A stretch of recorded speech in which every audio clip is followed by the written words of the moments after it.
My name is Leilani Thatcher, a tour guide at the Library of Lost Things. This is The Doorstep Project, Episode 17, Deeper.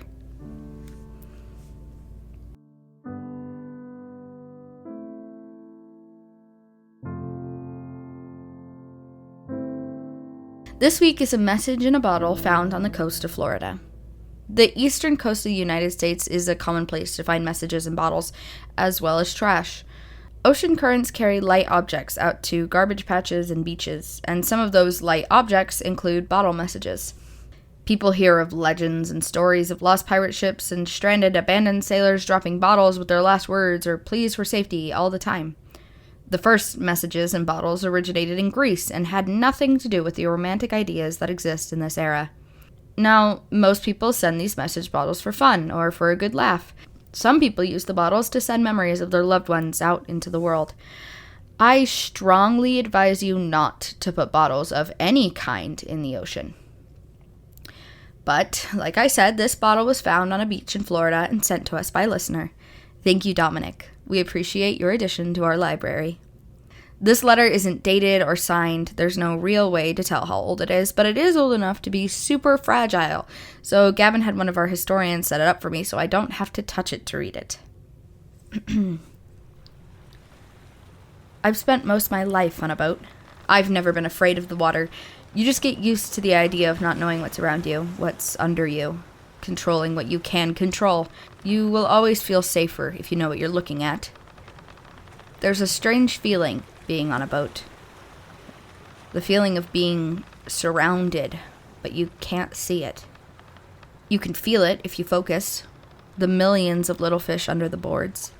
The dolphins and sharks and whales, even deeper, sea creatures no one has ever seen. Monsters of legend. Even the sea bugs on the seafloor, the shells and pearls, the seaweed and coral. You can feel it. I didn't always feel it. I didn't always notice. Millard said he could feel it. He always hated being on that boat. It wasn't much of a surprise when he slipped off the side of the boat. No one saw him jump. We just assumed he had. Then it was Anya. She wasn't sleeping well, waking up crying in the middle of the night. She said she could hear Millard screaming for help. One day she disappeared. No one can just disappear on a boat, but she did.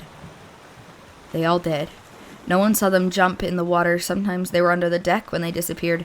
Sar had gone under to check our water stores, and no one ever saw her again. She was the first one to disappear like that. Then it was O'Brien. The captain called for an emergency return to shore before going to sleep in his quarters and never returning to the helm. Sean started hallucinating, so Tilly thought it'd be best for us to stick together until we got back to land, but it didn't help. No one was looking at Sean when he disappeared. Connor said he heard him say something about the ocean. I don't know what's happening. The stars haven't moved since Millard disappeared. There's only 5 of us now. It's me next, I know it is, I can feel it. The feeling of being surrounded. It's coming, and soon I will fall in too. Soon it will just be Mavis, Tilly, Aiden, and Finley. Soon there will be no more hope. For me, there never was. I can feel it now. The fish and the sharks, the unnamed danger no one talks about, no one can see, no one wants to see. Maybe Sean was relieved when it finally found him. Maybe I'm lucky I can't see. I don't like being surrounded, but I don't want to see the abyss. The abyss. I think the writer is referring to the unknown, whatever he thinks is taking the crew. You know, I usually have an explanation for the stories that don't make sense, like it's a dream, a hallucination, or even just a story from a writer, and no one can prove this one either. I don't have a name for the boat, and I can't find it from a handful of crew names. We don't have where it was from or where it was going, although if the bottle washed up in Florida, they were probably in the Atlantic Ocean. And a lot of the names sound Irish, so we don't even have the writer's name. Maybe we can find something, but for now it's a mystery. I never really liked the ocean. I don't like the idea of not knowing what's under me. I guess the writer was the same.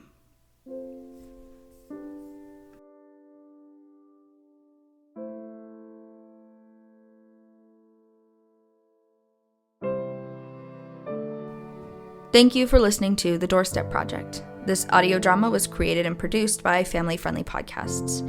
If you enjoyed the podcast, leave a rating and review on your podcast app of choice or share it with a friend. Leilani and the project will be back next week. Until then, write every day. One day your story could be in a museum.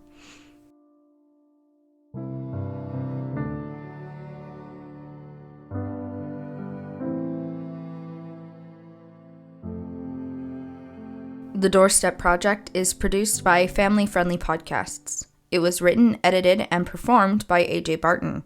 Sound effects for this podcast are provided by Zapsplat. Music used in this podcast includes Reawakening by Kevin McLeod, licensed under the Creative Commons Attribution 4.0 license. You can learn more at his website, incompetech.com, or at creativecommons.org. Both music and sound effects have been changed and edited by AJ Barton. Links for websites, information, and contact can be found in the description of the episode.